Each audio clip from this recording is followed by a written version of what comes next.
Hi friends, ఈరోజు వచ్చేసి పాలకూర పప్పు.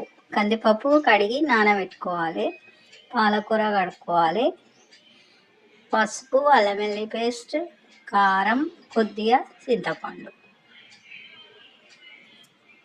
పొయ్యి పైన కుక్కర్ పెట్టుకోవాలి. పెట్టుకున్నాక పాలకూర వేసుకోవాలి,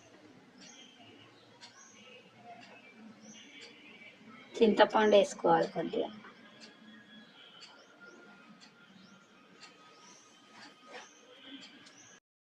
పసుపు, కారం, అల్లం వెల్లుల్లి పేస్ట్ వేసుకోవాలండి.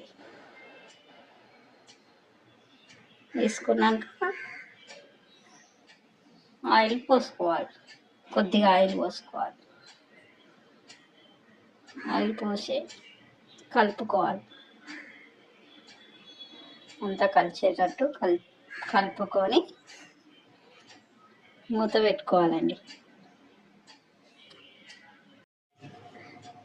కుక్కర్ మూత పెట్టాలి. పెట్టుకున్నాక 4 విజిల్ వచ్చాక పక్కకు పోసి పెట్టుకోవాలి. చిన్న బాండీలో కొద్దిగా ఇంగు వేయాలి, వేసుకొని కొద్దిగా వేగాలి. వేగినాక మూత తీయాలి. కుక్కర్ మూత తీసాక కొద్దిగా ఇట్లా కలుపుకోవాలి. మంచిగా కలుపుకున్నాక కొద్దిగా సాల్ట్, మీ రుచికి తగ్గట్టుగా సాల్ట్ వేసుకోవాలి.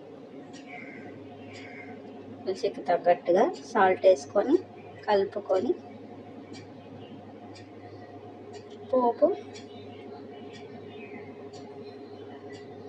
పోపు వేయాలి.